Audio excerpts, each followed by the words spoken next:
Welcome to Goosey Games. I didn't actually plan on doing a live stream today, but I felt like making pie, and I thought, why not invite all of you to watch with me. I'm going to attempt to use a mic this time. I have a headset, and hopefully that will eliminate the echo issues that happened last time, which I apologize again for. So, it looks like my sound is coming through. I don't know if anybody's watching yet, so I hope the sound is coming through. Anybody here?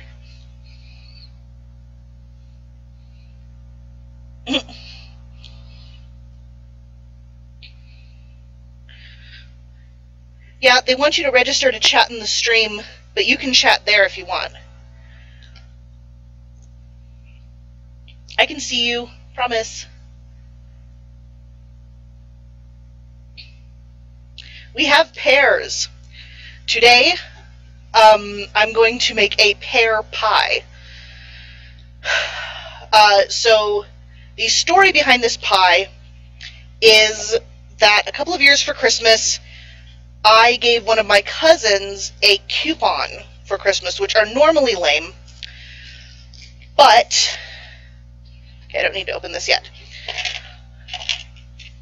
but it's a coupon good for one homemade cake or pie. Now, this was like 3 Christmases ago, okay? And then he didn't use it right away. I left my paper towels way over here. Oh, good, the headset let me reach.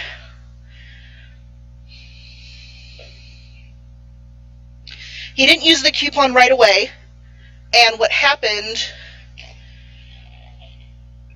he went on a 2-year mission for our church, and so then he comes home last fall, in the fall, and he says, hey, I still have that coupon. And I was like, what? So apparently he still actually has the coupon and has now redeemed it, so I'm going to make him a pie. And I'm going to make a pear pie. I have all these lovely pears that I'm going to put into this bowl here.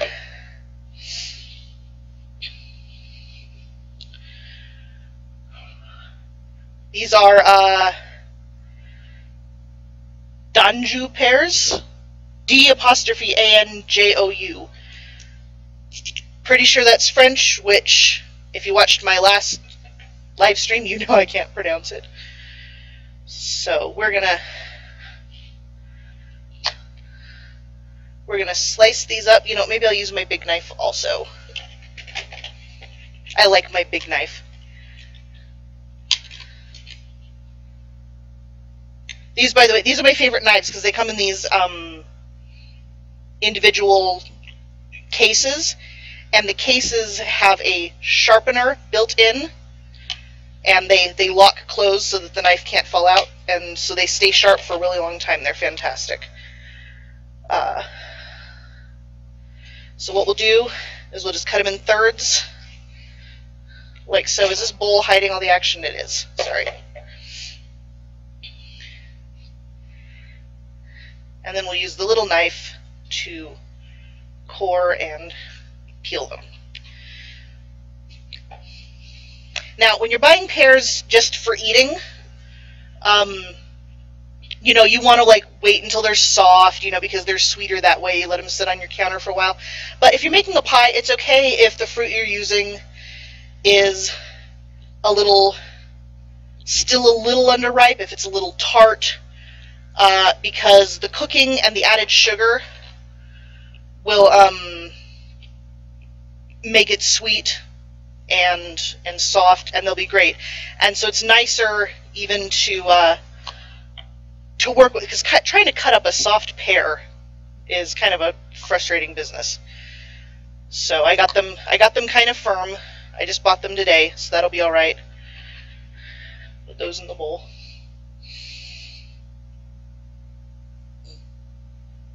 Oh yeah, apple pies are fantastic. Reven says, this is making me hungry. I should take a shot at baking an apple pie sometime. I love those, especially with a scoop of vanilla ice cream. That is true. That is one of life's little joys, is a homemade apple pie. Well, you go ahead and watch this video, because the technique for an apple pie and a pear pie is just about the same. You pretty much switch out apples for pears, and that's about it.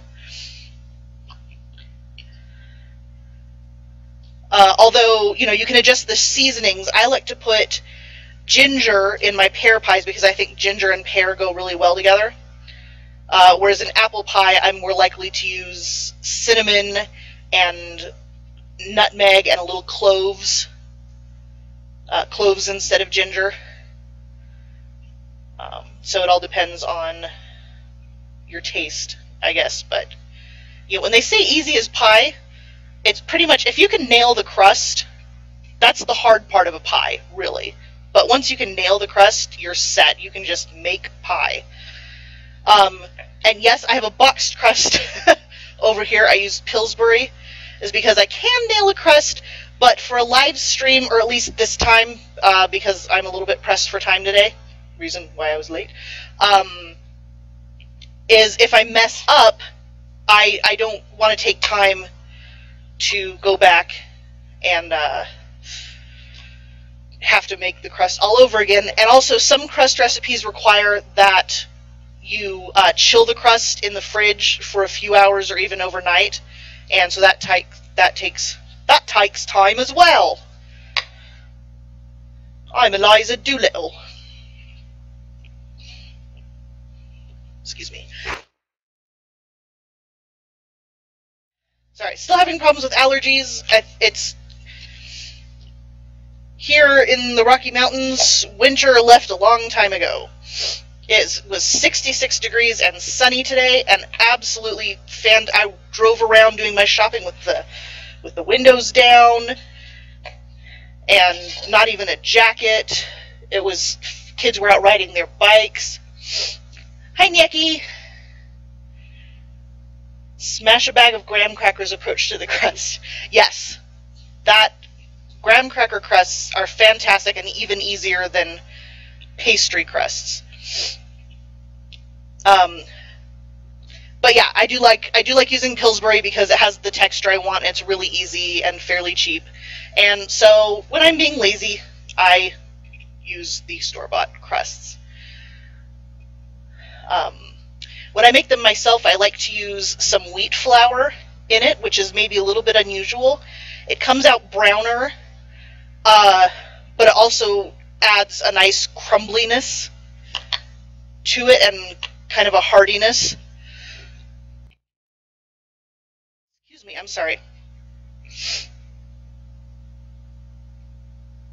Oh, Revan, sorry. Talking with my friends at the chat room at rinkworks.com, which is a fantastic website. It's old school, but the clean kind of old school, not the horrible rotating animated GIFs old school. And there's a lot of good articles, there's some really great games, and just a fantastic community, and I've been friends with people there for, gosh, years, like a decade or something. But so they don't all have accounts here at the live stream site, so the Vaughn Live TV where I'm streaming right now. So to chat, they're just staying in the chat room, and I'm keeping an eye on what they're saying, which is nice. It's nice to have company. Last time I did this, I did the wonton burgers last week, which, if you missed the live stream, that video only went up yesterday, so it probably wasn't too long ago for you. But I pretty much only had one viewer the whole time, and trying to keep up the chatter for an entire hour, it got pretty interesting towards the end.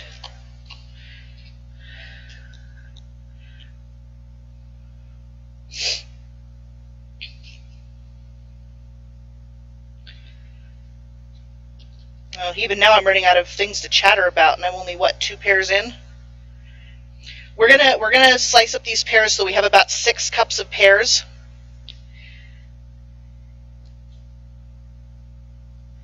So that'll be enough to fill our pie. If that seems like a lot, and it might seem like a lot, you have to remember when you make a pie, the fruit cooks down a little bit. So you do kind of want to pile it up a little, get it nice and high. So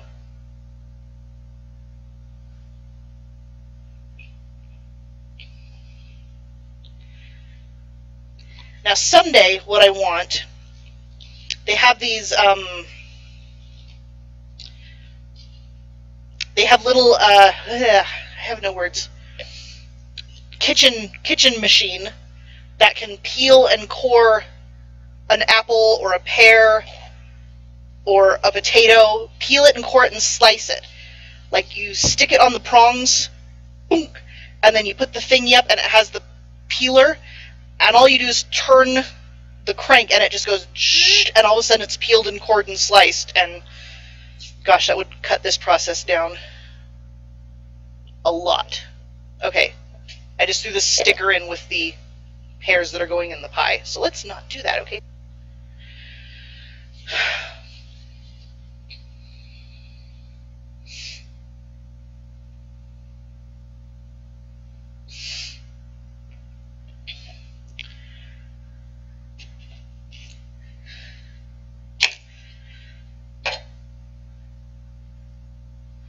So, I guess I could talk a little bit about why I was late. I went out first, my first stop is I went to a bookstore to try to find a particular book, but I couldn't find it at the store, so I guess I'll just probably order it online. But I figured as long as I was in the neighborhood, I'd go look. And so that took probably a little longer than I intended. And then I went clothes shopping because I'm the kind of person who sometimes doesn't think about buying new clothes until the old ones are falling apart. Sorry, Mom. Just because, like, I don't care that much. As long as they look okay, I'm not, like, dying for a new look or something. I'm not, you know, like, hung up on fashion or anything like that. You know, I like what I like, but it doesn't worry me. And so I noticed my favorite pair of jeans died last night, and so I put on my second favorite pair of jeans to go out shopping today. So I'm at the store trying on some new pants and new skirts, and what happens is my second favorite pair of jeans rips in the dressing room, so I wore a skirt out. It was like, good thing I was buying new clothes right at that moment, because that would have been a much more interesting story to tell you. But yeah, as it was, I was in the dressing room, so it wasn't that big of a deal. And I found 2 skirts and 2 pairs of pants that I really liked. So, new clothes for Goosey, woohoo! And then I went to the store and bought pears. Oh, I forgot to core this slice.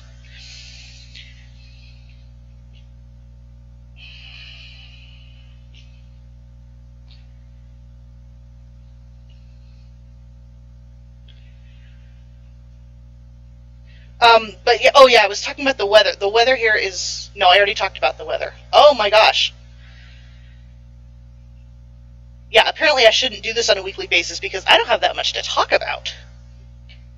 Hey guys, give me something to talk about. What's your favorite kind of pie and why? Let's discuss. There are people who like fruit pies, and there are people who swear by pumpkin pies, and there are people who love cream pies, like banana cream pie, so the custard type pie. What is your favorite kind of pie?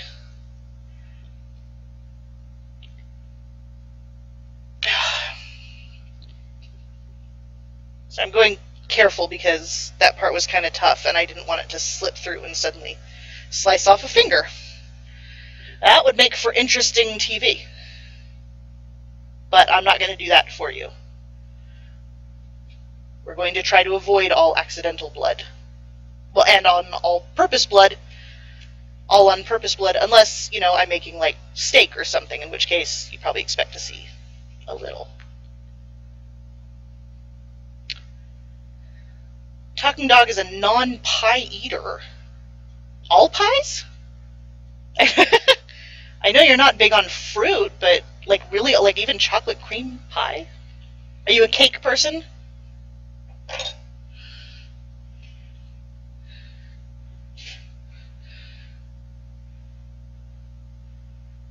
Revan says, I don't always do desserts, but when I do, meme, either apple pie or pumpkin pie all the way. Ah, so you're a traditionalist.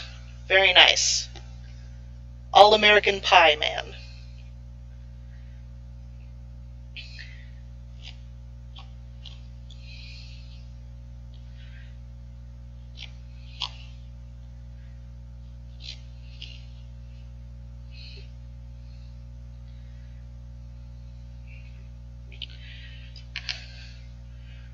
With Cool Whip, ew. I don't know, Cool Whip isn't, like, bad. I just get kind of skeeved out when I see the ingredients list. Besides, it's so easy to whip your own cream that, you know, that's what I do. I buy heavy whipping cream, and I just whip it until it turns into fluffy deliciousness. Now, one of my sisters, she knows which one, does not like whipped cream or Cool Whip or anything of the sort, which is nice for the rest of us because she'll scoop it off her pie or whatever it's on and put it on ours, so it's, you know, it's nice to share, right?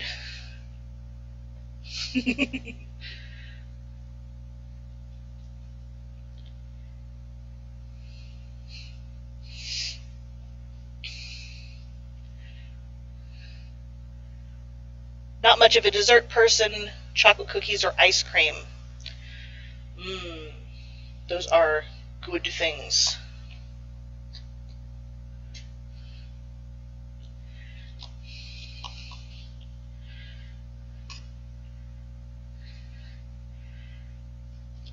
See, because you said not pie, and so my brain thought, well, instead of pie, what's the, well, not the opposite of pie, but pie or cake, right? And so then my brain started going, because you know it's all about that cake, about that cake. Thanks, now that's stuck in my head and it's stuck in yours too. Wahahaha. That should be a song. Somebody who's clever with lyrics, write that song.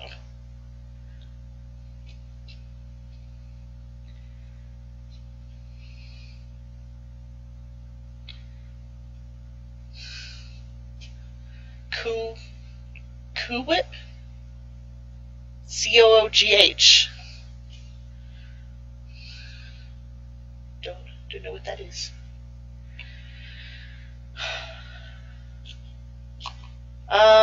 More stories.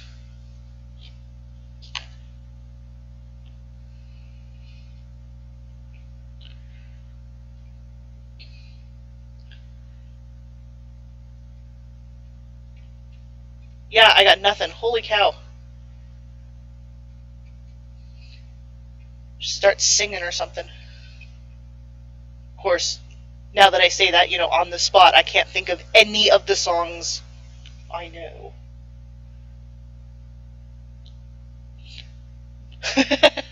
There you go. All about that cake, no truffle. I'm all about that cake, no truffle. I'm all about that cake, about that cake. Talk some D&D stuff. I could. My friend Talking Dog that I'm talking with here, the guy who doesn't like pie, that's your official motto now. Talking Dog, the guy who doesn't like pie. He's been running a D&D group for several of us. Gosh, when did we start? Was it like in the fall or something? Has it been a few months? And It's with the new edition, the 5th edition, 5e. Now I'm new to Dungeons and Dragons, new-ish, very inexperienced. So if I say things weird, you know, any of my viewers, you're just gonna have to forgive me, because I don't know. I keep having to be reminded to, you know, that like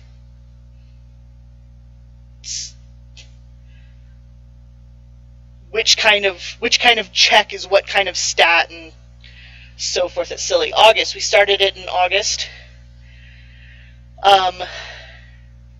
And because of the new edition, you can actually run a game without maps, which it makes it very convenient considering I'm in the Rocky Mountains and he's in New Jersey, and one of our players is even in the Netherlands. And so we're all over the world playing every Monday night with this, playing D&D, and it's awesome. It's awesome that we can all get together and do that with just in our chat room. And it's really fun. My character is a human cleric named Sarah, who is sometimes timid, but she's got skills. She's got divine fire and will just toast all the bad guys, and frequently does. It's really awesome. Oh, he says before the game was even really out. That's right, we started with the, oh, what would you call it, like the teaser trailer manual. Before they finished adjusting things even. But he figured stuff out and made it work. He's a genius, really. He doesn't believe me when I say that, but this guy can write stories that are just fun and engaging. And he's a great DM. He just keeps everybody engaged. And like I said, a lot of us are kind of new to the game, and so he's real patient with us.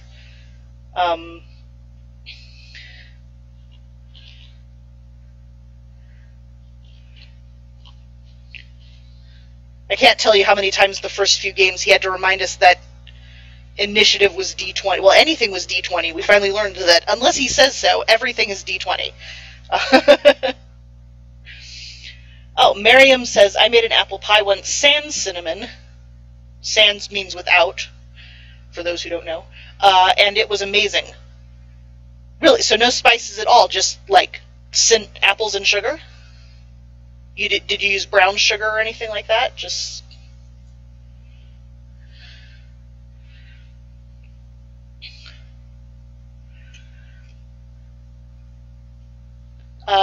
let's see, who else is in our party? So I play a human cleric named Sarah. We have a half-elven fighter named Tothic Ninewood. And he's pretty much the only... Well, for a while he was the only brawn in the group. He's our big tank, and he's the tallest. And then we have a halfling rogue named Poppy, and a halfling wizard named Granger. And then later we added to our group a half-elven sorcerer, right, Nieki? And an elven bard. And so lots with the magic. Not too beefy a party, but you know, we make do. And so we've been going around trying to, I forgot all the place names. We're in the world of Prismadon. What's the name of the campaign you're running for us, Talking Dog? It's a preset right now, right? That you're adjusting slightly? Is there a name for it so that, like, my viewers can, if they're interested? Wait for... Oh, right! Corin, the Paladin of Shalasai. So we have a Paladin also. Paladin, Sorcerer, Wizard, Cleric, and then a Rogue and a Fighter and a Bard. So it's very, very high with the magics. And the mystical stuff. Although Paladins are, you know, fighters too. But. The starter set adventure is called The Lost Mine of Phandelver. So that's what we've been playing. First we had to track down this dwarf who'd gotten kidnapped by these goblins who, you know, were pretty nasty, but we handled them.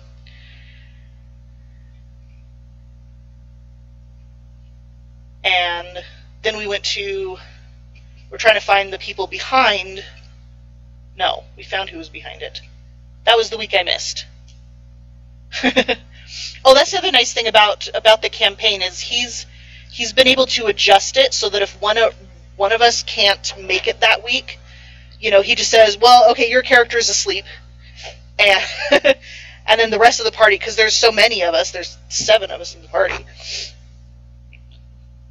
so, you know, monsters are still pretty well able to be handled, so it's kind of cool.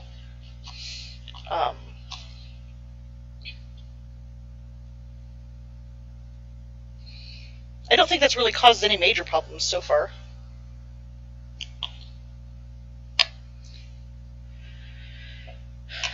Look at all these pears so far. Mmm. Taste them. They're probably a little underripe, so they're still tart, but let's see. Mmm.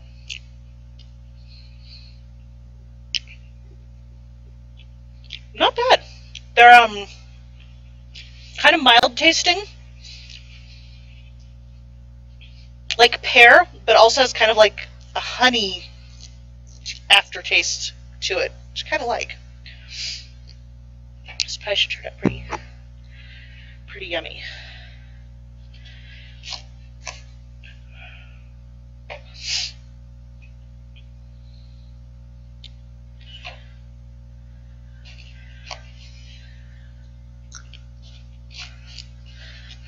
I think that's pretty much all that. You should just write people not being able to make it to the end of sessions, make it to the sessions into the story, like an evil plague of narcolepsy befouling the land. Well, I know for one of them, he said, you know, he said Poppy saw somebody that she apparently wanted to hide from, and so she ran into a nearby house to hide, and so she didn't join us when we went to go try to find the leader of the Red Brand ruffians who were plaguing the town. And another one, he said, Tothic, our fighter, had an old war wound, and so sat out that fight, and that kind of thing. He's been pretty clever. He says, the problem is these absences often come up in the middle of adventures or even encounters. Yeah, that's true. But my point is you're brilliant about it and have been able to keep the story moving anyway. That's right, our wizard had an episode of narcolepsy in the middle of the game. Accidentally put a sleep spell on herself. Something like that, right?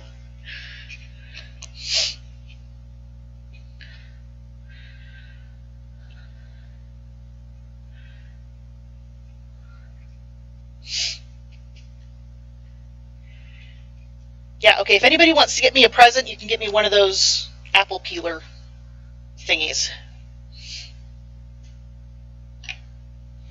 I will go to town with the pie.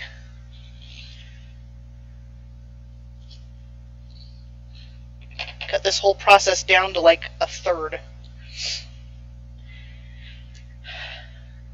Now I've got the bowl with the pear slices over here, and I have the trash can actually right below it, which means I need to pay attention when I'm putting things so I can put the pear slices in the bowl and the junk in the trash.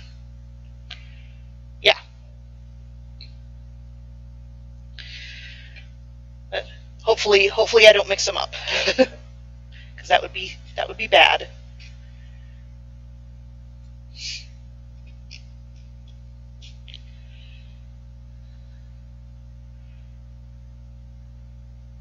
Let's see, for Nyeki, he lives in the Netherlands, sessions start at 2 a.m. for him. so it's generally quite late during sessions. Yes, sorry, buddy. Since I'm all silly and European, he says. And Talking Dog says, silly Europe, I'll be in the future. I know, what's up with that?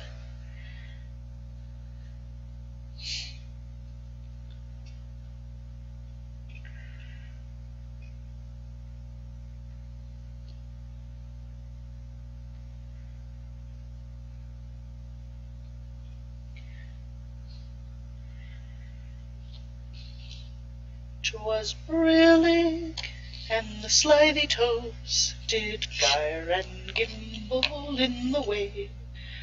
All mimsy were the borgoes, and the mome-raths outgrave."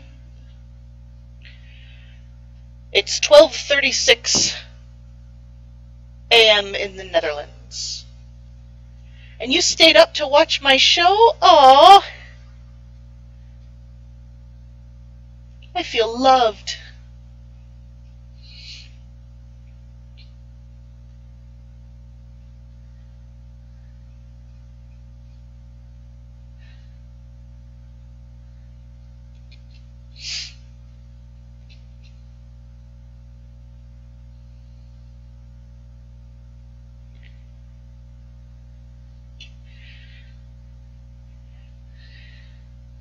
When you learned that poem, you used to hear it in your head with a very sinister tone. Well, it's not a lighthearted poem. I mean, we say it lighthearted. Sorry, the poem we're talking about is Jabberwocky from Alice in Wonderland. I recited it last week while I was making wonton burgers because I ran out of stuff to talk about. And it's full of a lot of silly words, but I mean, it's about this boy who goes out to slay a terrifying beast in the forest. And, I mean, to hear it in a sinister voice is not that big of a stretch, I don't think. You could even, I usually recite it, "'Twas brillig, and the slithy toes did gyre and gimble in the wave." But if you put it with a sinister voice, let's say, "'Twas brillig, and the slithy toes did gyre and gimble in the wave. All mimsy were the borgoes, and the mome-raths outgrave." How was that? Was that sinister enough?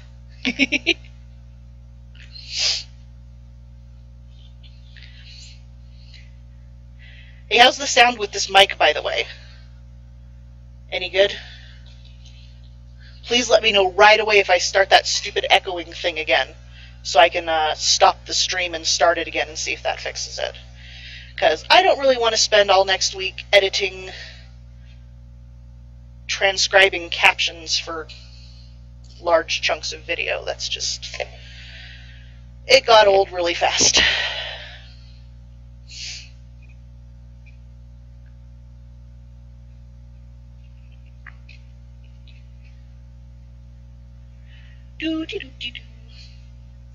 Well, I have a lot of pears. This bowl is about half full, so I think after I finish this wedge, I'm going to get my measuring cup, and we'll get an idea of how many are in there. Because if I don't have to cut up all of these, I'm not gonna.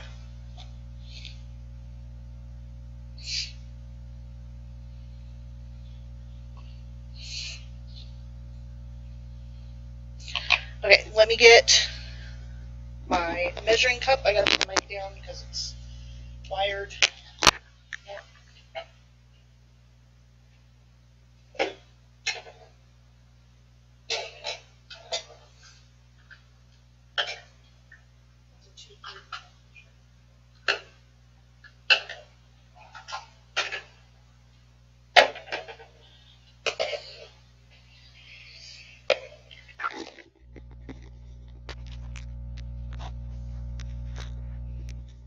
Hi, Sissy. My friend came in the room. Got you putting back on my ear. Gosh, hold on. Technical difficulties.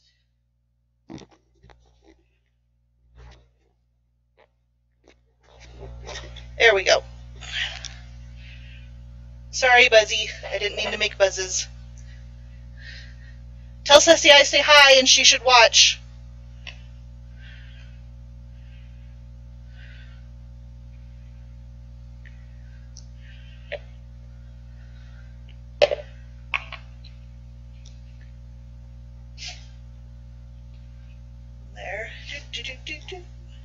Oh, let's get out a pie plate.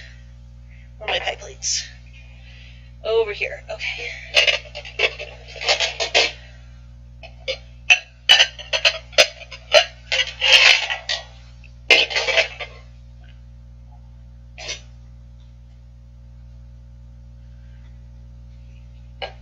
That all ready to go.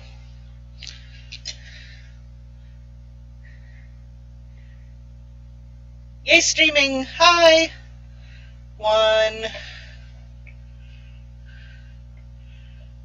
2, 3, 4, 5. Maybe do one more pair. That should be enough.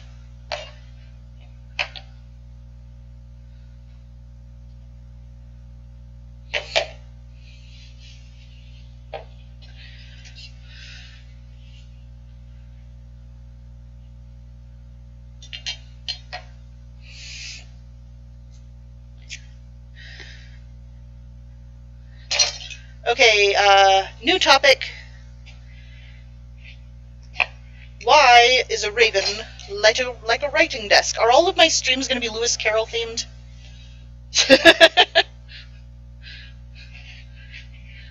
The things that come to mind when you're looking for something to say. Anything. Michael Emerson recite Jabberwocky like he did Little Boy Blue. Who's Michael Emerson? I mean, I feel like I should know that name, but I'm not getting a face to it or anything. But I'm that way with names. People I know, people I see like once a week, I can't remember their names sometimes. Missing that circuit in my head, I guess. Ben from Lost. Oh. Oh gosh, I haven't watched that in so long. I can't even think of the face. Is that the guy who started out by saying he was Henry Gale? Oh, hi Ceci! Yeah, I was watching that chat because I didn't think anybody else was in the stream chat. So you can chat either where. We are making a pear pie today.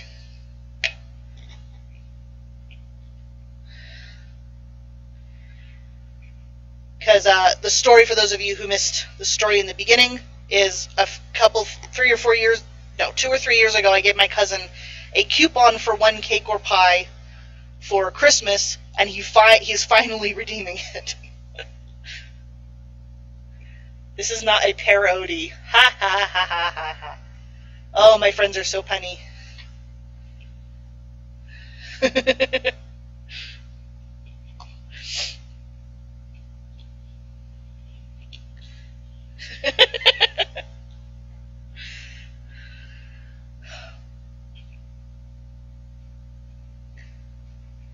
So yeah, I've just been sitting here cutting up pears, trying to think of things to talk about. What should I talk about, Ceci?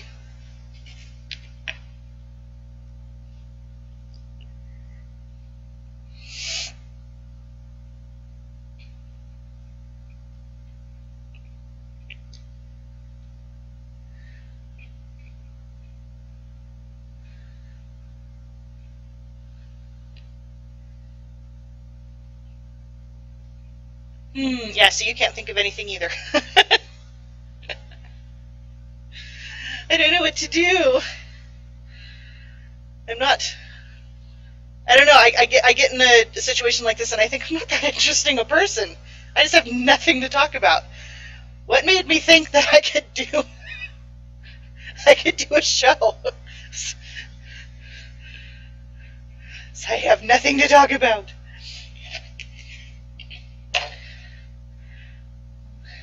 Talk about how dumb it is that my work just assumed that I'd have all kinds of money to put up front. Because you feel like, well, you know, that is dumb.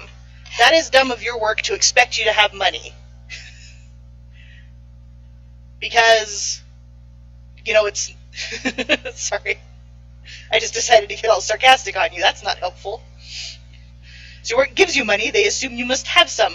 But it's dumb that, you know, for them to assume that you don't have better things to do with it than save it up for... just in case they decide to send you on a business trip, and then, you know, they say they'll reimburse you, but if you don't have the money to start with, that's,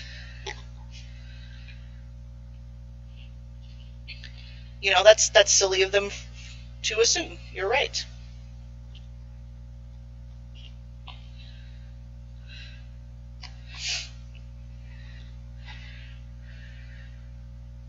It's like,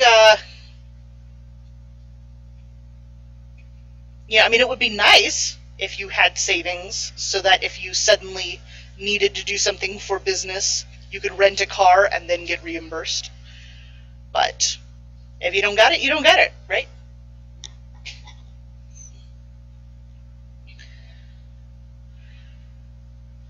So when is your trip? When do you have to go?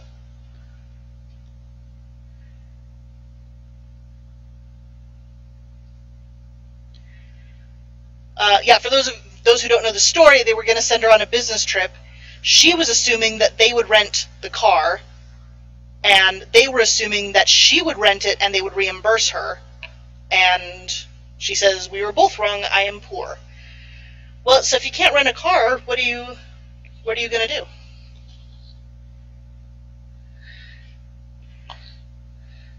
I have no helpful tips. I have never rented a car. Some grown-up things I have not done yet.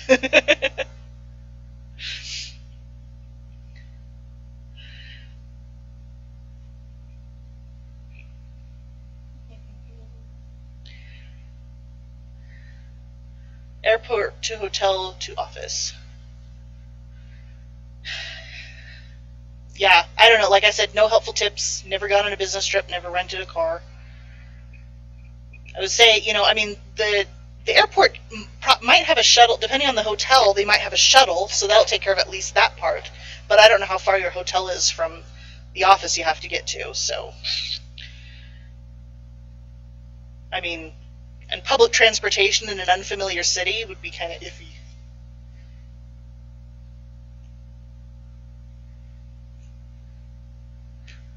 Okay, that might work.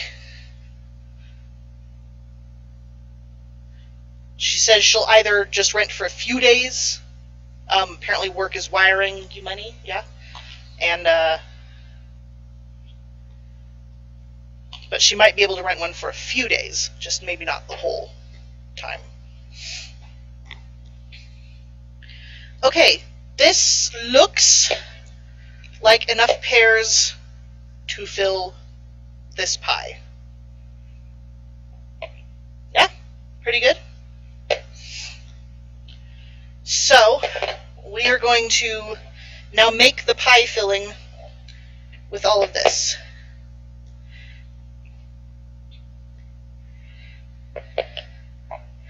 So, I've got this recipe. This recipe is in the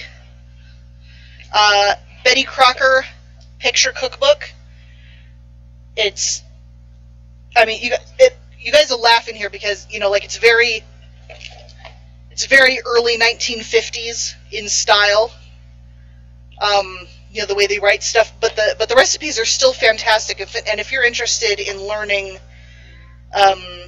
just basic homemade cooking stuff, they have lots of great tips in here and definitions and things like how to caramelize sugar, you know, which if you just follow recipe, it won't necessarily tell you how to do that, and things like that. Piles of pieces of pears for a pie. Very nice.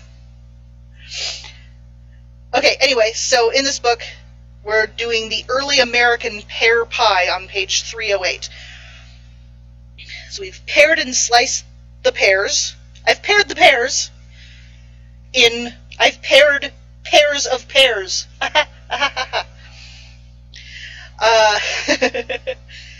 So we're going to mix together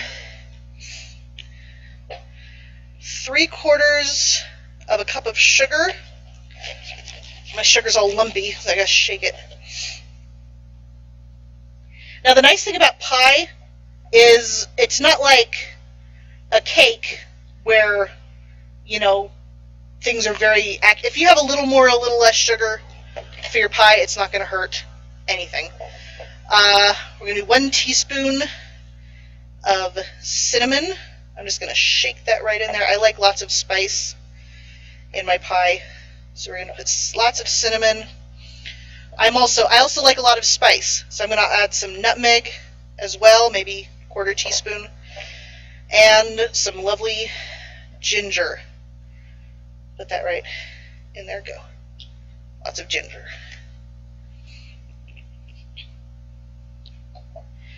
And then 2 tablespoons of flour, and which I'm not even going to measure. I'm just going to put that in there. That's about right.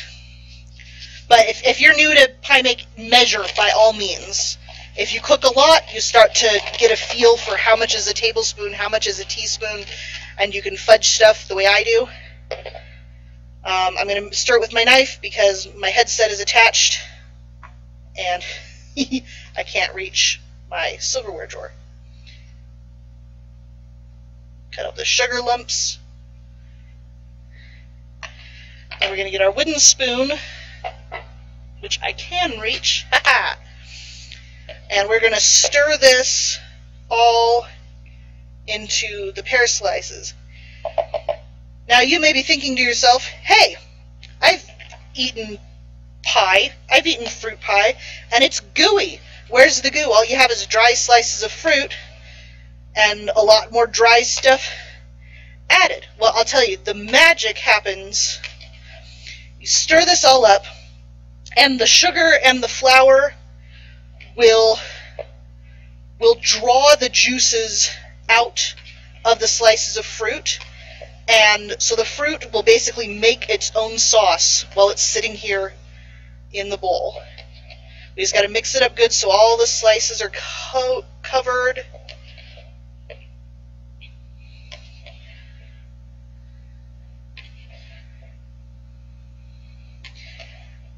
Let's see.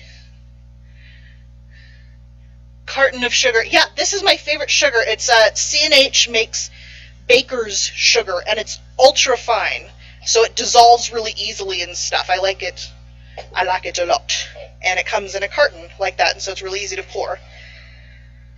So if you're a baker, that's a product I recommend. So you can see already how it's starting to get sticky. The juices of the pears are coming out and mixing with our sugar mixture. Oh, and it smells really good. I think I'm going to add some more spices though. I just feel like it's, whoa, okay, it's going to be very cinnamony. Yeep.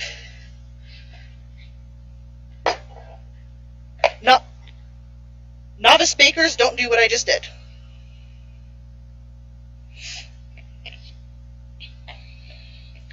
If you are new to a technique or a recipe, a food that you've never tried before, please, please, please follow the recipe to the letter first until you learn the basics of what you're doing. Now you can see already, do you see how it is not dry anymore? So we're just going to set this aside while we work on the crust, and this will just be all juicy and it will be pie filling, ready to go in just a few minutes. Oh my gosh, okay. Also, novice bakers, don't forget to preheat your ovens. I forgot to turn my oven on, so I gotta put the mic down again for another second, sorry.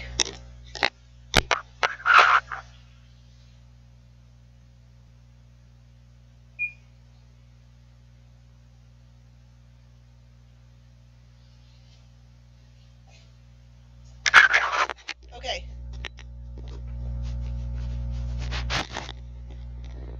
Ceci shouted pectin. Why are you shouting pectin?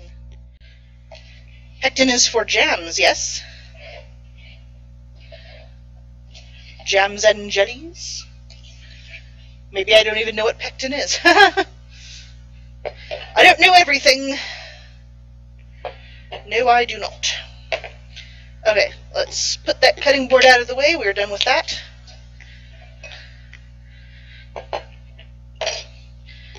going to take out our crust.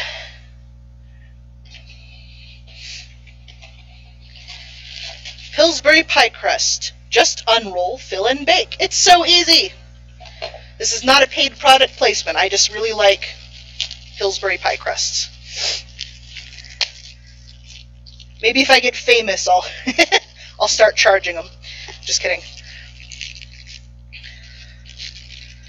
We're just gonna gently ease this out of the bag. There we go. Unroll it carefully. We do not want holes in our pie. At least not on the bottom crust.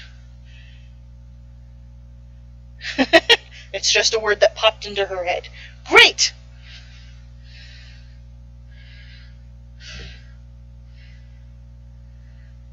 I don't know. Now I'm all curious. What is pectin? Somebody look it up for me, and we'll have a learning, we'll have an educational moment here on Goosey Games. We're gonna put that right in the pie plate. Fold it over the edges. That is ready for pie filling. Which already, look how juicy that is. Look how juicy.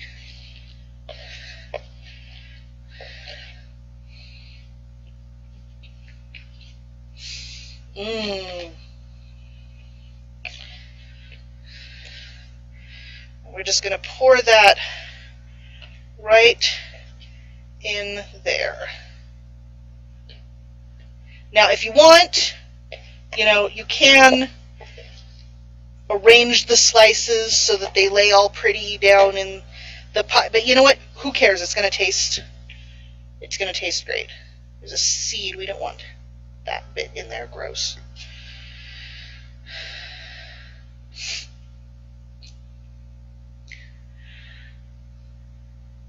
Produced commercially as a white to light brown powder, mainly extracted from citrus fruits, it is used in food as a gelling agent, particularly in jams and jellies. That's pectin. And so now we know what it is. It's derived from citrus fruits. Well, how did people make jam before? Well, I guess citrus fruits has been around, but like, how long has pectin been a thing? Now I'm all curious. I'm always curious about how people did cooking before modern techniques, before modern resources. Before like, oh, I made a hole. Go back up. Like, people used to have to make their own mayonnaise, and now that's a thing that we can just buy in stores, right? But there used to be a time if you wanted mayonnaise, you would make your own mayonnaise. I have an idea for someday writing a cookbook about stuff like that. Like, who was the first cook to make mayonnaise? What was the purpose for it? That kind of thing, and like, maybe do it like regionally, so like French cuisine. Who was the first one who looked at a snail and thought, that's gourmet food? Stuff like that. Okay, I'm going to show you how to make, I can just lay this crust on top and cut some slits, but I'm going to make this a pretty pie. So I'm going to put down a little flour onto my counter so that the crust doesn't stick to the counter, and I'm going to show you how I make a pretty crust. I figure it's February, and it's my cousin, but I'm going to make him a Valentine's pie. We're going to make it pretty. And, if he has a girl, he can share it or something. Oh, no, it's tearing. This one seems like it's a lot flimsier than the other one. Did I get a dud crust? Gee whiz. Be a good crust. I got a dud crust, guys. Thanks for making me look bad, Pillsbury. Just kidding. Okay, So let me get out my adorable little cookie cutters.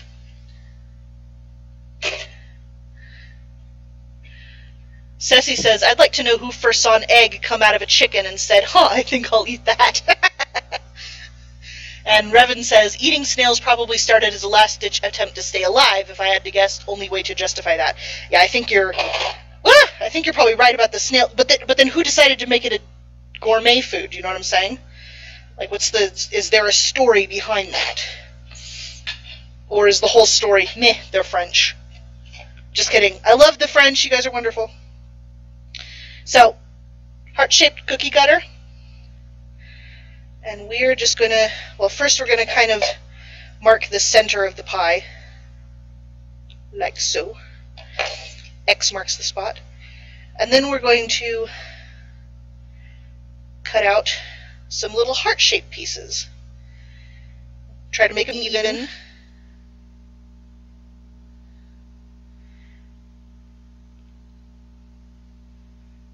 A little bit farther down. Come out. We're going to use these, that's why I'm being careful taking them out.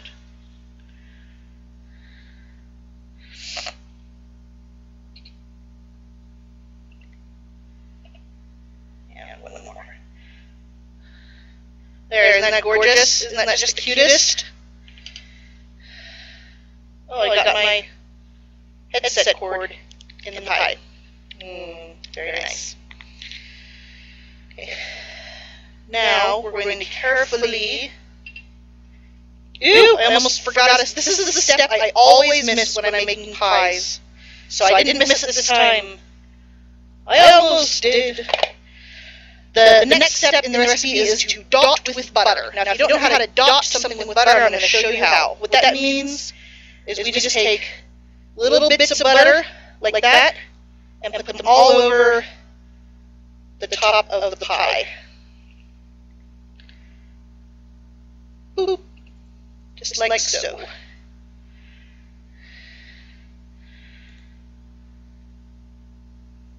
This makes for a delicious pie. I mean, if you forget this step, the pie will probably be okay, but it's a thing.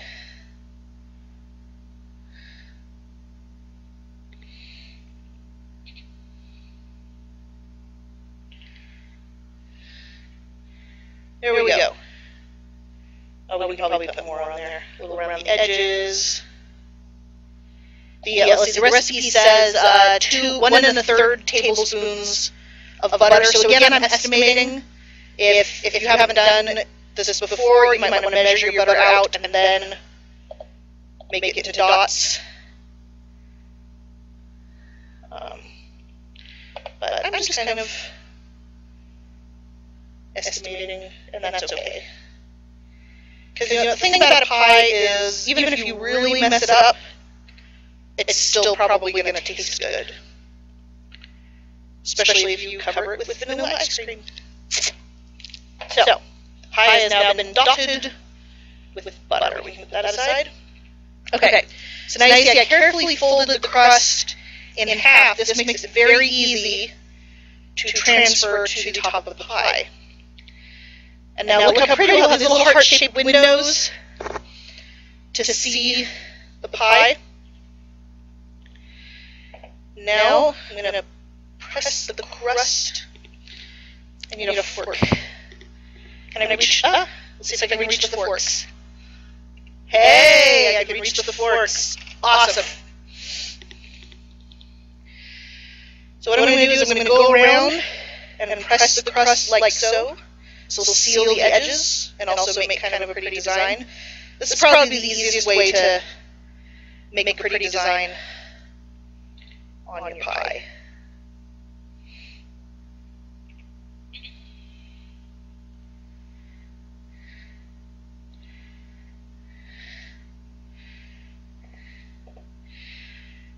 And then what we're going to do is we're going to take the side of the knife, not the edge, but the side, and I don't know if you can see, if you press down against the edges of the pie plate,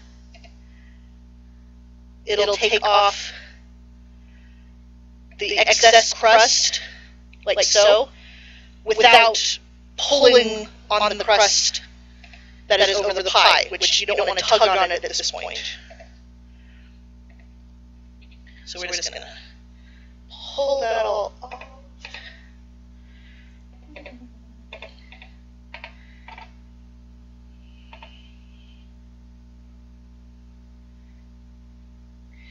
Do you guys remember that part in Snow White when the dwarves are out mining and Snow White's home making a gooseberry pie for Grumpy? That's such a cute movie.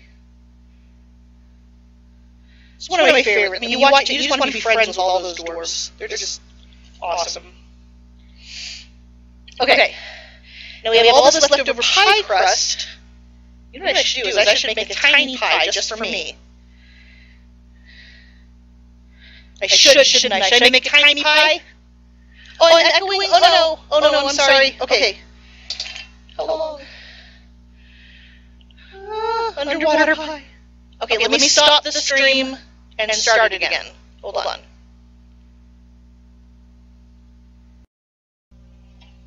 Oh, yay, it sounds good. Okay. Good. Then maybe I won't have to do too much editing. Okay, I'm trying to find my tiny pie plates. And I can't. Maybe I won't worry about that right now. But I have enough here that I could probably make a tiny pie if I wanted. So what was I going to do? Oh, right. I was going to get my... Oh, I have to put the mic down again. I was obviously not as prepared for this episode as I...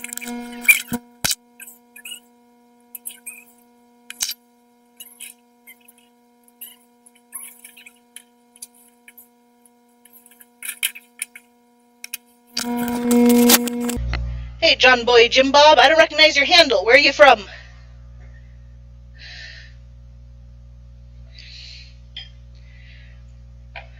Okay, so what we're going to do is we're going to make this crust a cinnamon sugar crust.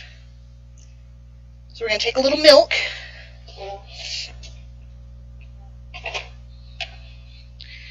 And we're going to brush the top of the crust with milk. You can also brush it with whipped egg or melted butter. But the idea just being you just need a little bit of moisture, and depending on what you use, the melted butter will give you a browner crust. The beaten egg white will give you a shiny crust, so it depends what you want for your pie.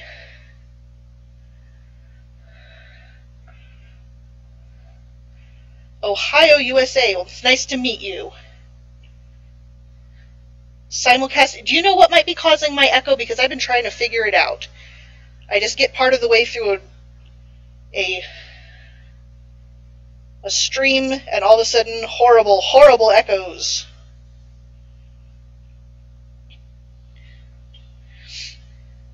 Okay, so we brushed it with milk, and now we're going to sprinkle the whole top with cinnamon sugar.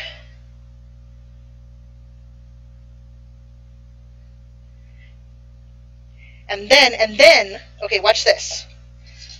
Can you guys see these little thingies over here? I'm about to make a mess on my countertop, but I don't care.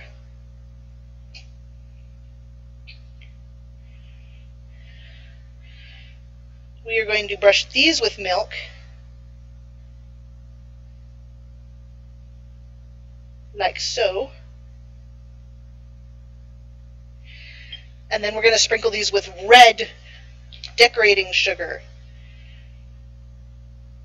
You see what I'm doing here? Like tiny little sugar cookies on top of my pie.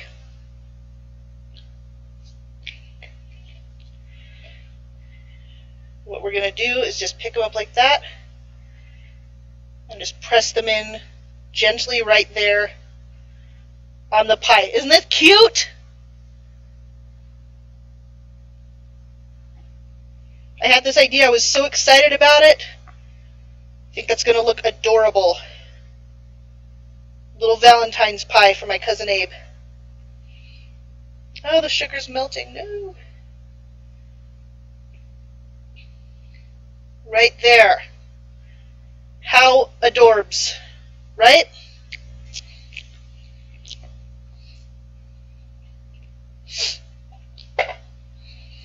Okay, this pie is ready to go in the oven. If you give me just a minute, I'm going to stick this pie in the oven. I'm going to stick this crust in the fridge in a baggie. And then I'm going to come back and play some Minecraft while the pie is cooking, alright? So give me just a minute.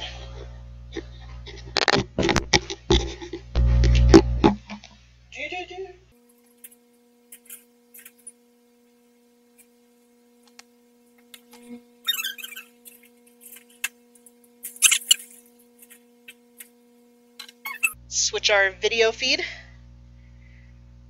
Where else am I casting aside from Vaughn? Oh, I'm not, but I have another chat room open. That's why I'm talking to other people. I should play a haunting piano refrain. Little joke. Okay, so Minecraft. What I wanted to show off to start with was I have a Minecraft realm, and this is the I did it for a few months and then I switched over to a completely new world because I kind of wanted to start over, but I thought it would be fun to go back and take a look at the old world. So we'll do kind of a little tour, as it were. So we're gonna start here in Gooseyville. Lovely savannah area. Beautiful. Beautiful. Oh, look, right in time for the sunrise. The majestic Enderman on the horizon. Oh, so majestic. Okay, so I'm just going to go around. I'm going to start with some... Oh, hello. Start with some of my own stuff. Is there... Can you guys hear sound? Is there sound coming from this? Oh, I muted my computer, that's why. To try to avoid the echo, but it apparently didn't make a difference. Alrighty. Okay, now I can hear it. So, hello spider. Nope, I'm in creative mode, because I didn't want to bother, because this is just a tour. So, Gooseyville. It's a happy place.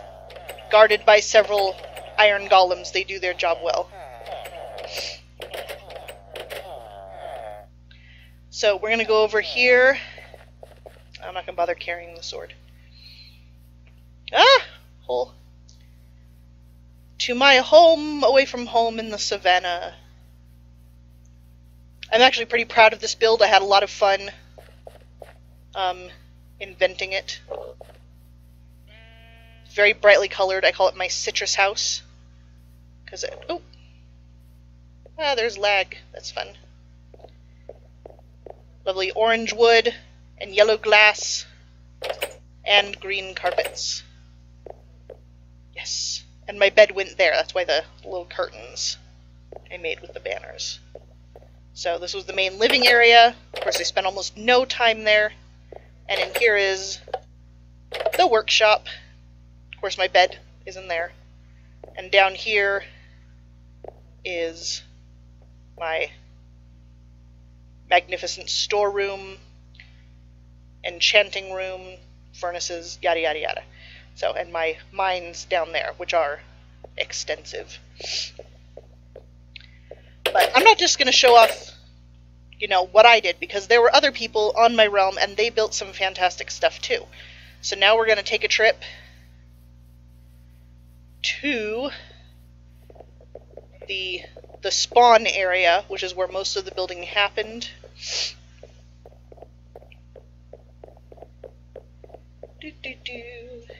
And I can show off what everybody else built. And if you built something, yay! Goosey's new house, Gooseyville. Oh, yeah. Okay, so you guys remember I was talking about Dungeons and Dragons earlier and how my character is a human cleric? Well, the goddess that she follows is the goddess e02. And that's her symbol. So I was bored, and so I built a temple to e02. To kind of an in-character build for my Dungeons and Dragons character.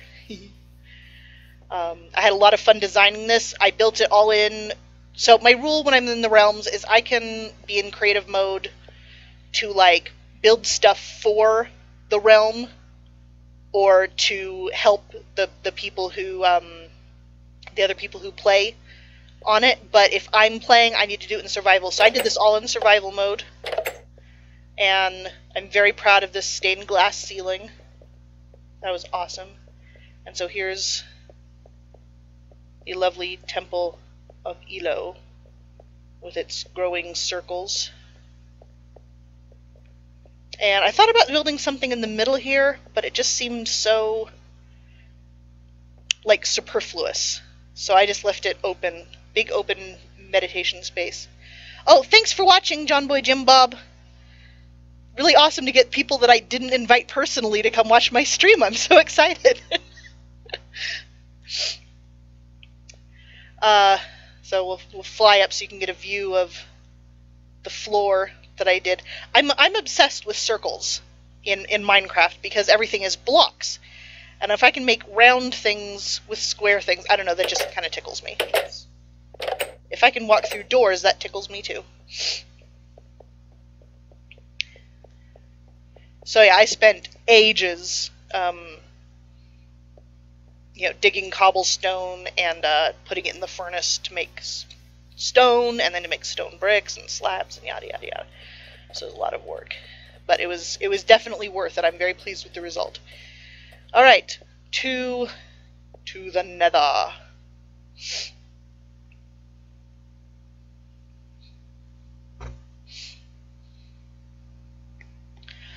Excuse me. Remember to take a decongestion or something next time I do a stream. Savannah Sands, that's what I named that area. I'm gonna get a minecart, go for a little ride. Boop. Okay, I've been watching a lot of vintage beefs videos lately, and he does that when he places something, he'll say boop, which I think he got from Kurt J. Mack in turn. So anyway, it's really addictive. Anyway, that's why I'm saying boop. Those guys play Minecraft with the Minecraft network, which I'm not a part of, but gosh, someday I think it would be really nifty if I could. So Savannah Sands, Pondy Plains with the Megafort Mountain. Let's check out the Megafort Mountain. Talking Dog spent a lot of time on that thing, and I gotta show it off. Let's go take a look.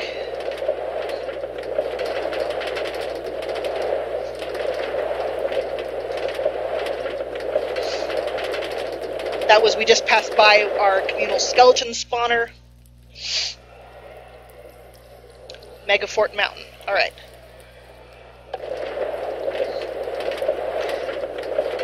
It's a pain in the neck to save up the stuff to make rails in the first place, or, if you're lucky you find a mine and you can just collect a whole bunch of them. But they save you so much time when you're just traveling long distances, that it's totally worth it setting it up if there's places you're going to be in. Ooh, we ended up where? Talking Dog, where am I? Oh, I think we're under the castle, yes. So let's go up the stairs. Whoa.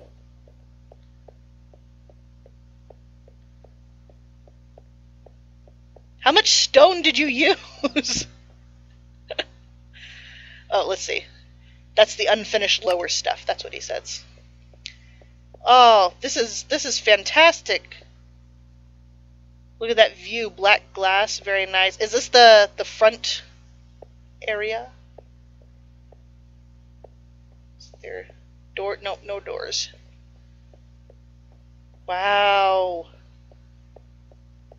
So huge. Stuff in here. Is this the way we came? I'm gonna get lost so fast in this thing. Oh, towers. Yes, I love towers. Let's go to the tower. I said, let's go up the tower. Very tall tower. Whoa. Nice, you can see out and down, but not fall out. Very good for the archers. Sweet. Ooh, a door! Ooh.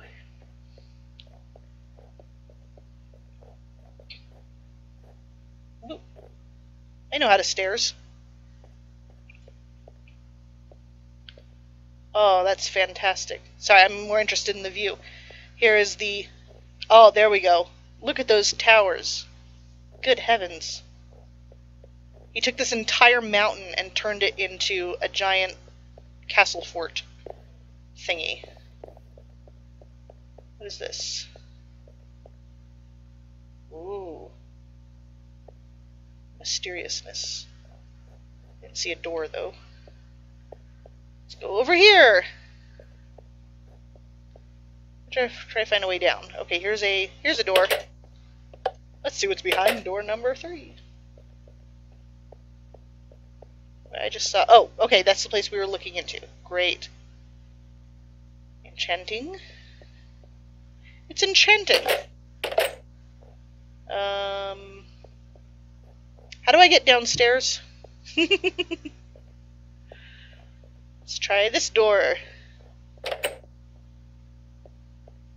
Oh, that leads to... Oh, that's where I just was. Oh, maybe I'll ride this thing. Boop. There, I did it again. Boop. Whoa! Whoa! Holy cow. Ladder to nowhere? Wait, where am I now? Did that cart just literally take me nowhere? She says jump. I could jump if I wanted to. I'm in creative mode.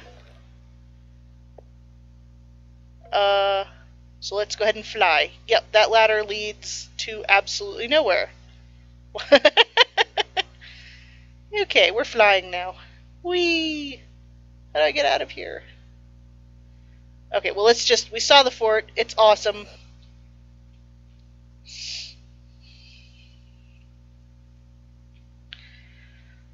Let's go look at some other stuff. Oh, so laggy.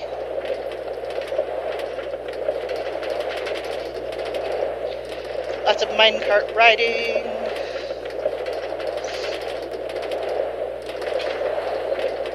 It's like a roller coaster.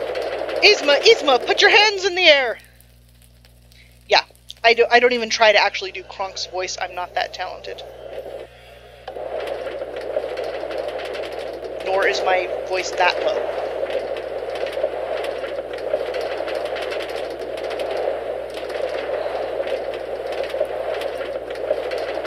Doo-dee-doo-dee-doo. Okay, what's next? Rocky Ravine. And the Nether Fort, that way. Well, we're not going to go that way.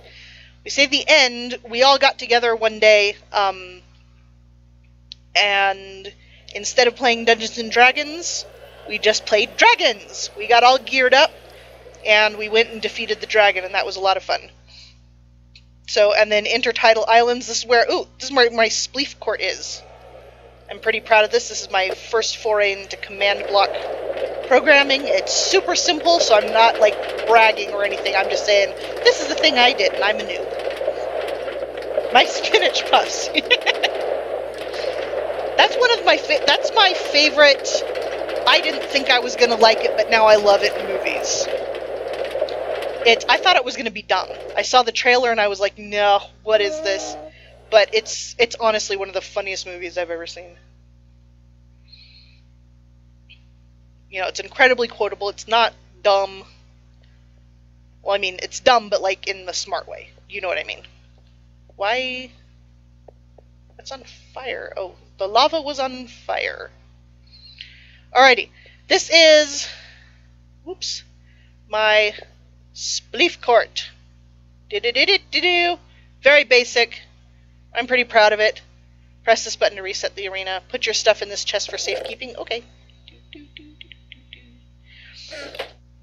Press this button to play. So, like naked command blocks there. Let's see if it still works. Boop. So you see what I give the players, and it teleports them here. is some shears, so you can quickly... Oh, I'm in creative mode. Game mode. Whoops. 0. Oh, I don't... Somehow I downloaded the world and didn't put cheats on it, so I'm stuck in creative mode. Sorry. But the idea being so that you can quickly cut down blocks, the wool blocks, because I figured those are easy. And then also, you get a flint and steel, so you can set wool on fire and corner your opponents that way. And then if you have a water bucket, of course, you know, you can put out the fire for yourself. So we can... No, I didn't want water. It's too much water. I need an empty bucket. So when you're in creative mode, the bucket stays full. It sounds like a advertisement. Creative mode, where your bucket stays full. Get rid of all the water. I want to show you guys what happens with a ravaged court. Do do do. Be on fire. Jump. Ah. You know, of course, the wool is hard to put out, especially with this much, and so it's going to spread and gradually destroy the court. Everybody does it. And then if your block disappears, oh no! So you land in the water. There's the court. We're going to hop up right here. Go up the ladder. Gosh, I'm sorry about the lag. That has to be because I'm streaming at the same time, right? Someday I'll have beefy computer. Reset. Boom! Ta-da! Brand new wool. So I'm pretty proud of that basic programming job of mine. And, oh, this is the island of the cyan sheep. Wah! Apparently I wasn't flying.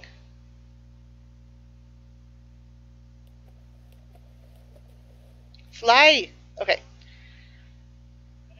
The swimming cyan sheep. Say that 5 times fast. Swimming cyan sheep, swimming cyan sheep, swimming cyan sheep, swimming cyan sheep, swimming cyan sheep.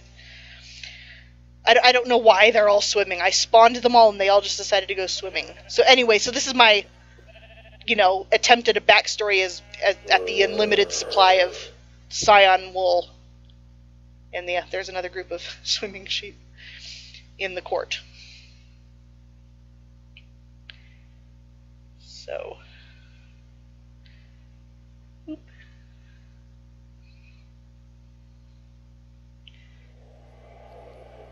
So this nether hub is one of the things I built in creative mode for the server, so that if people wanted to explore and just have some quick options on how to get around, you know. Fish sheep, yes.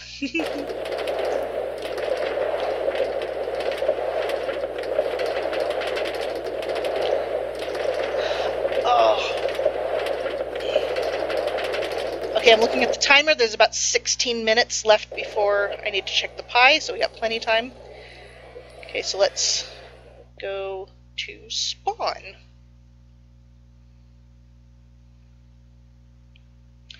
Here we are, a little spawn house. Doo-doo-doo. See out the window here. At the stuff still loading. Let's go up to the roof. Alright. Here we have Talking Dog's first place. Let's go down and look at that first. Ah! I think this is such a cute little setup. He's got, look at the sun, he's got his horsey and all the little sunflowers around the hedges. That's just adorable. I love it. Oh, the bunnies. There's your bunnies, Talking Dog. Hi, bunnies. And here's his favorite horse. You can tell it's the favorite because it has the pretty gold armor. Little farm.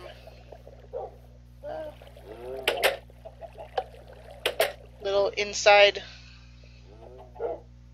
Just a cute little house. And I think... Yep, he has these lights on, and I think he has those with a... oh, what do you call it? A light sensor timer. So his lights automatically turn on at night, which is nifty. Here's the doggies. Hi, doggies!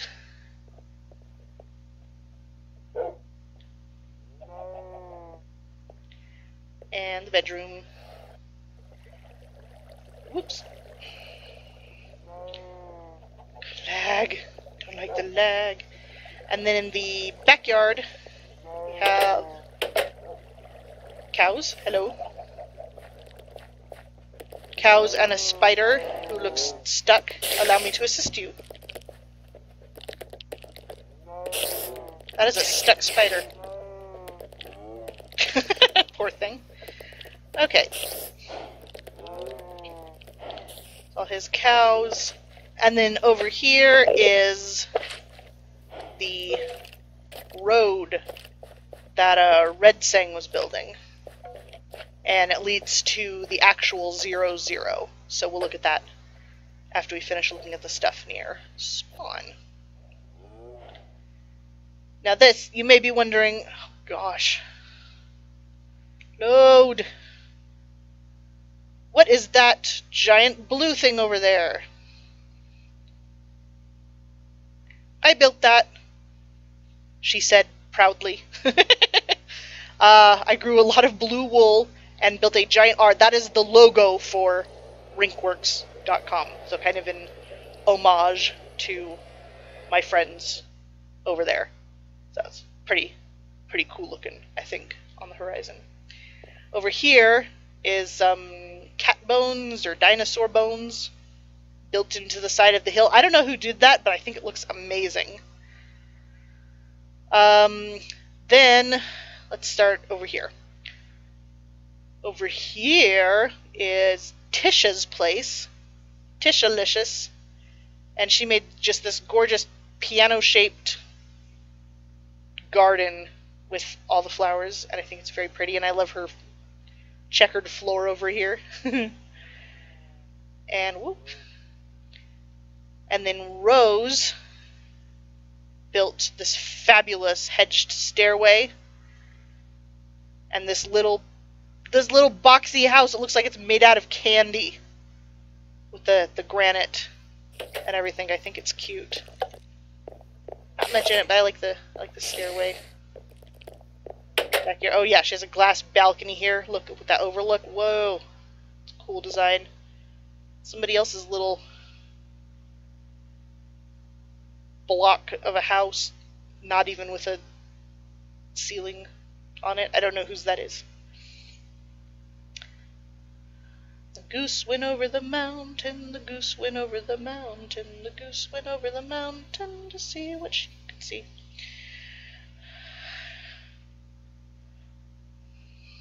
Oh, that's your box? That was Ceci's box. It was a cute box with no ceiling. And over here is tin cans stuff. And gosh, lag would stop. He built all these faces in the mountain. You see the face? And there's another face. These totem faces with the water coming out of their mouths went up there too. It's totally awesome. I think he built one on this side as well. Yep. Giant face there spewing out the waterfall. I think it's lovely. Somebody, I don't know who, I think it was Rose, maybe, made a hedge smiley face right above spawn. Still don't know why, but it's cool. And then over here, I'll just briefly, oh, there's Tin Can's tower. That's where he started out. Looks great. And then over here, here's my lily pond. I just wanted kind of like a park-like area near my house. And then here's my first house, which I like. Oh, and all my blue sheep. That's how I built that R. Goosey's house. And so you can see my obsession with curves again, my round rooms. This was going to be the main storage room.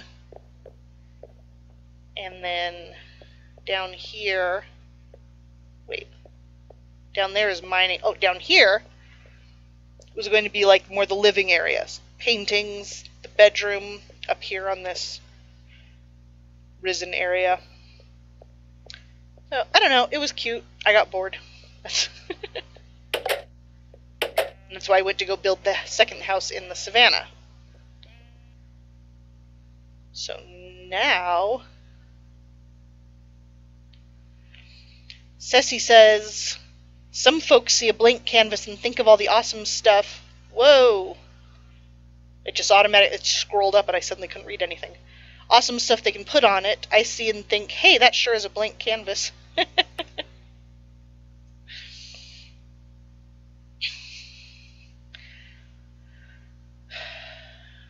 We'll go back over here to the road and follow that to 0, 0. Load chunks. Am I going the right way? Yes. Okay. As I know there's more builds at 0, 0, so that's why I'm headed that direction.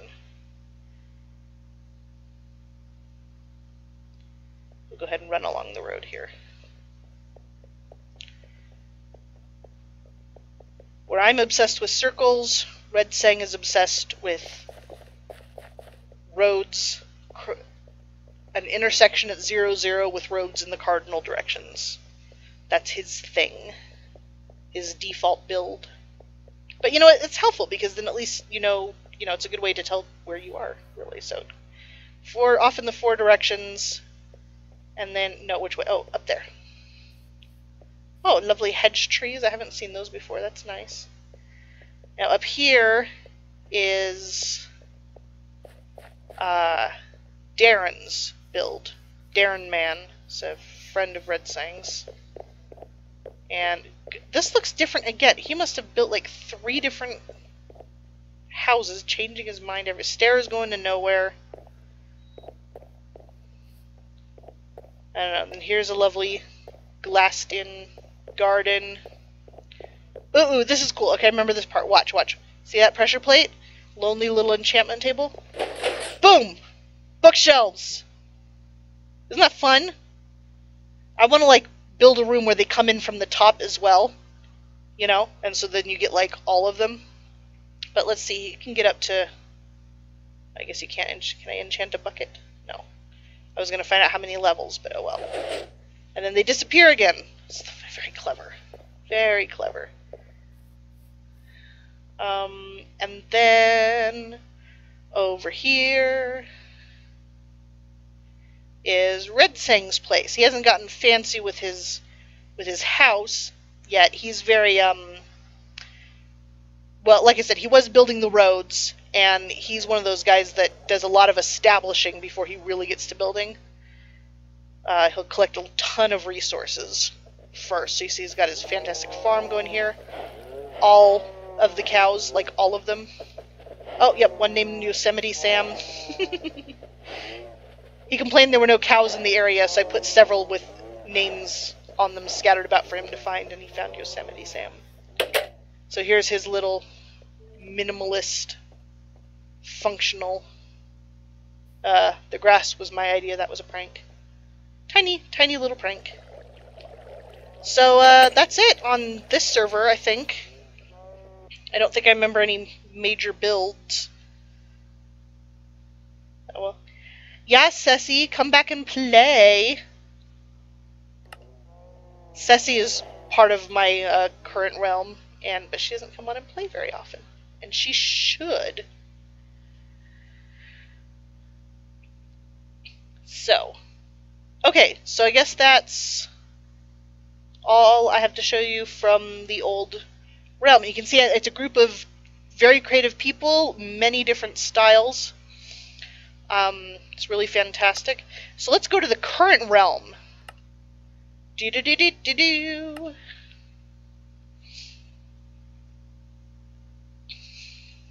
So we got about 5 more minutes before I need to check the pie. And it might not even be done yet. I'm just going to check it.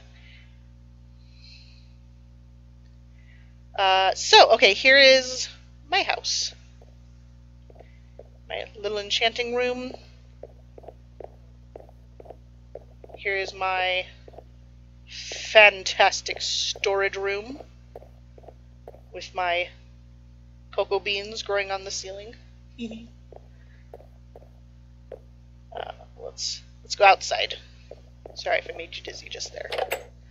Got my jungle trees. I had to travel so far to find jungle trees on this map. I thought there maybe weren't any jungles, But then I found, okay, let me find the, what's it called? Okay, I'll put the link in the description, but it's a biome finder, and what it does is you put in the seed of your map, and it gives you like a top-down view of all the biomes, and then the coordinates where they're at, which is, you know, I mean, some people, you know, some hardcore vanilla players might assume that's cheating, but I mean, if you're just looking for a resource, or even if you're playing creative and want to find a place to build, it's just an excellent resource. I was able to find where a jungle was and then go travel there instead of just spending weeks traversing the map. Here's some dark oak that I carved up to look fancy. Oh yeah, so this is my house. I like my Rambler style house. My little road. My view is so lovely. I have a thing for savannas. I think they're savannas and mega taiga are my two favorite biomes. There's my farm and my cows and my sheep and my walkways. Okay, I have to remember that I'm playing in survival at this one and not go jumping off cliffs, because I'll regret it. I gotta remember to get some water when that timer goes off, because I've been talking for a while and my mouth is very dry. Let's fill up that carrot. Boop, boop. Alright, now I did put in cardinal roads as part of getting the server set up. I put in a spawn and cardinal roads and a warp hub and a nether hub just to start, and then the rest is unexplored. So we're gonna take a run and go see some of the other things that people have done or are doing. And I don't know where all of them are. This has only been up since the beginning of the year, and not a whole lot has been done on it except for me, because apparently I'm obsessed.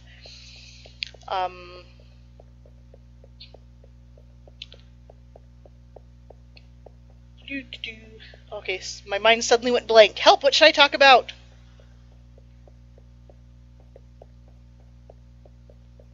Well, I can talk about the reason I decided to do a realm is, for one thing, I don't have the, you know, equipment to run an actual server or the know-how. You know, in some ways, you know, I'm not a total noob when it comes to computers, but I don't know how to do anything fancy, or at least not right off. Good heavens! Come to me, I want your ender pearl. Don't walk away. Whoa! Yay, ender pearl! Woohoo! That's what you get for scaring me. Bones, arrows, yay! Oh, better eat a steak. I gotta watch out, because I don't know what's wrong with this desert, but, like, creepers will spawn here in the middle of the day, in which I don't think should happen, but it seems like that's what happens. Hold on.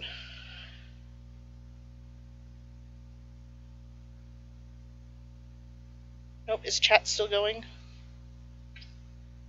Okay, just making sure it didn't freeze. If you can hear me, say something.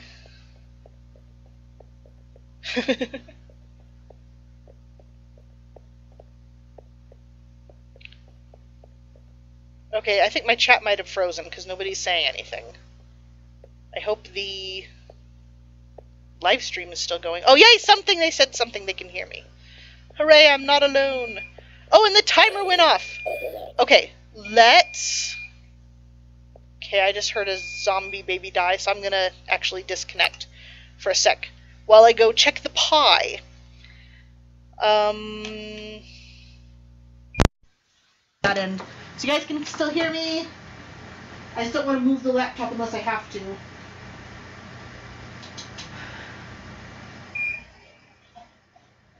The pie smells amazing. Oh, and it looks like it's done. So let's go ahead and move the laptop so you can see what I'm doing.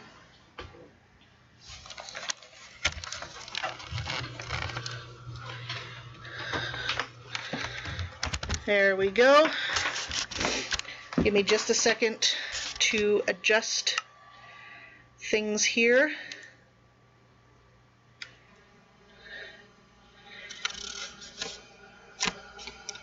There we go, that's a good angle. Turn that off.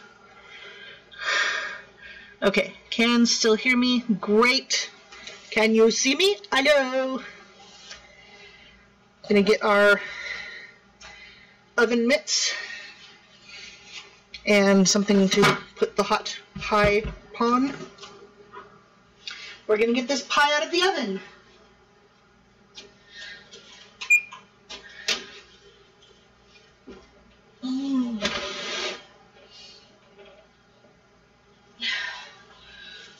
Ta-da!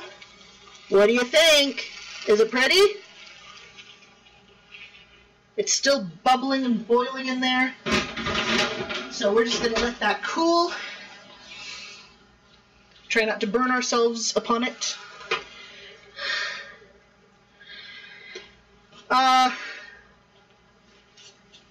So there we go. We can see that the crust is crispy. I don't know if you can hear that. We'll get right down next to it. This is a glass pie, so we can carefully check the bottom, see if the crust is done. Oh, it looks like it broke up a lot, actually. Wow. Maybe I should put it in for 10 more minutes. You know, I think I'm going to do that, actually. I really want to make sure the bottom of the crust is done because you do not want raw pastry on your pie. Let's turn the oven back on.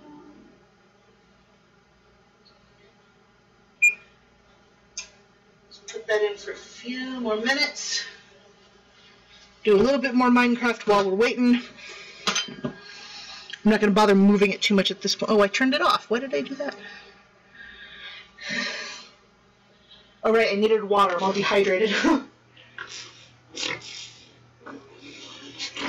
Good heavens, have I really been casting for almost 2 hours? Woo!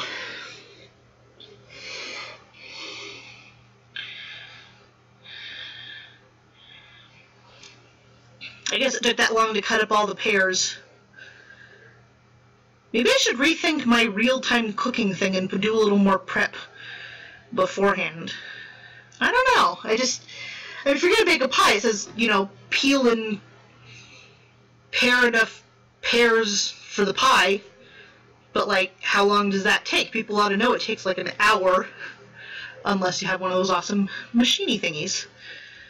So,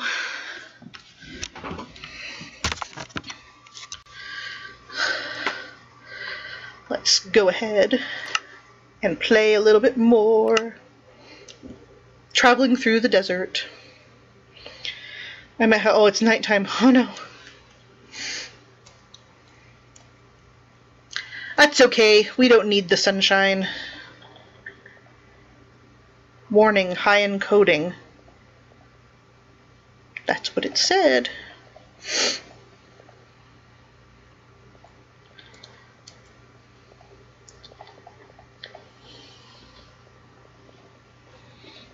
Now, do you guys think, I need your opinion on this, honestly.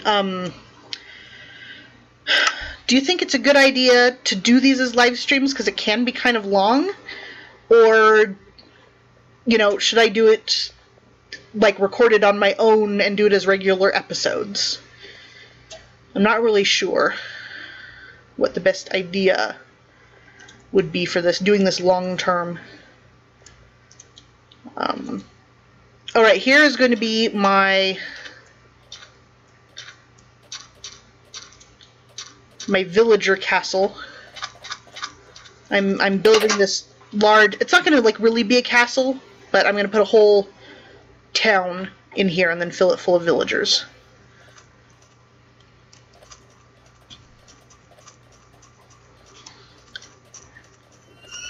Here's a, whoa, creepy noises. Live streams are fun because they're interactive. Yeah, that's true. This time has been a lot more fun with the interaction as opposed to my first one with only IOPG was, oh, the mobs, run! Was watching, and so I was just kind of like rambling on, trying to think of stuff to talk about. But even so, I think maybe I should divide it up into quote-unquote episodes so that I can, you know, instead of having one big long recording, maybe I can, you know, or when I release it on YouTube, instead of doing a 2-hour episode, I could do like part 1, part 2, that kind of thing, so that people don't feel obligated to watch it all in one big gigantic chunk. Okay, and here is Spawn, which I designed and I built and I'm very proud of. Those vines finally reached all the way to the bottom. Here's my bridge design, which I think it looks, I put the sea lanterns at the bottom of the pillars, so you can see the contour of the ocean floor even at night. It's kind of fun. What are you oohing about? Have you not been on here to play yet?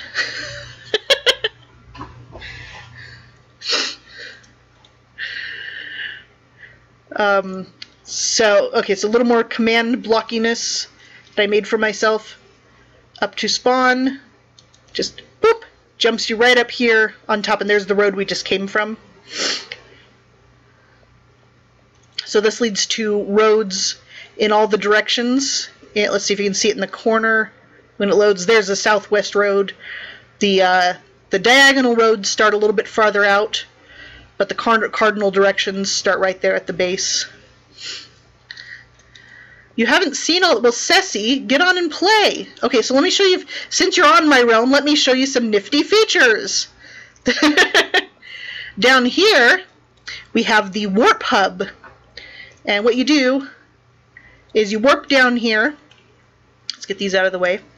And I have all these little rooms set up with command blocks so that if you want to set a warp point, like if you want to warp between Spawn and your house or the place you mine, or you decided to build somewhere else, you can step on this button, boop, and get... I gotta stop saying boop, it's addictive.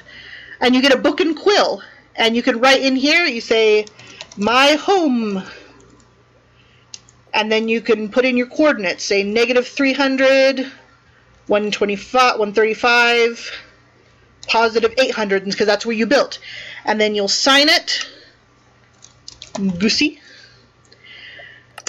and then boop, throw it in the hopper. Now I will come and check this periodically and say, oh look, somebody left me a book, and I'll check it and make note of the coordinates, and then we'll come like I've done here. Here's mine. You, if you want your own, you'll have a sign above the door. And I have 2 warps already, home base and that villager castle, which we have already seen. So I can just go like this, boop, and there I am at my home! Da-da-da-da! And then this button will take me back to Spawn, back to the warp. You know, some of those words, what did I say that was confusing? Because I want you to understand, I want to be helpful, I want you to like playing on my realm. There's back to Spawn, like so. And then up here, well, you can climb up this gorgeous spiral staircase that I made, or you can just step on this and warp up to the Nether Hub, which also has a warp back to Spawn. And up there is where you start when you first get here, or if you die. So we're going to go into the Nether, and I'll show you my new Nether Hub. She says, I just haven't played enough to know what all this is and does, but it looks great. Well, the only way you're going to learn is by playing, and I can answer just about any question you have, and if I can't answer it, Talking Dog can. Okay, so this time, instead of only having 4 directions, I've covered all 8. And each of them has like a different color or a theme. So there's, I designed the ones at the end of the, well, let's see, which one should I show you? Show you this one? No. Gotta decide which one to show you because I don't want to ride like all of these. Maybe, oh, hello little magma cube. This one, alright. Let's go for, oh, there's not a minecart there. We'll pick one that has a minecart. So here we go.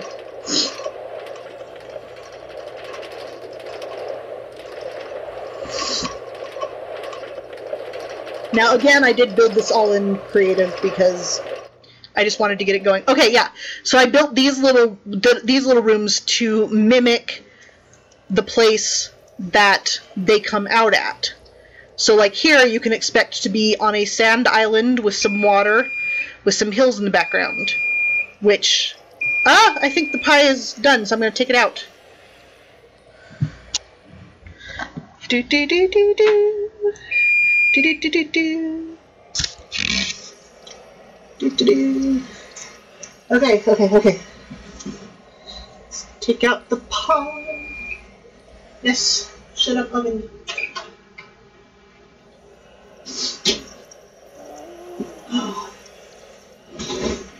Okay, the crust is now, the edge is now maybe a tad overdone, but it's not burnt. I'm gonna die in the nether because I'm not paying attention. Oh no. Oh gosh. Okay, disconnected. Whew. That was dumb. Okay, but there is the finished pie. And so we're just gonna let that cool. Ta-da! While I finish showing you what I was showing, and then we'll close the stream for tonight, and I can finally stop talking. Okay, here we go. Back to the realm.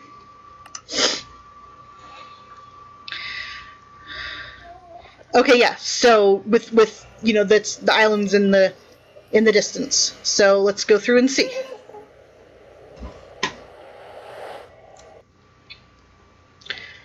Yep, here we go. Little sand island in the water with, look, some stone mountains in the distance. So, I don't know. I had a lot of fun designing those rooms. So if you're part of my realm, you can go check them all out. And I had fun building them. And that's, I guess that'll be it for today. That's a 2-hour live stream. I'll probably divide it up in episodes for the YouTube. So, you know, you don't have to sit down one long slog. But thanks for watching, guys. I appreciate your support. I hope you had fun. I hope it was educational. And remember, I posted the recipe on the Facebook page, so if you want to try this for yourself, you are welcome. Let me know how it turns out. And, I need a sign-off catchphrase that I can remember to say every time. Anyway, thanks for watching. Whoa. Bye-bye.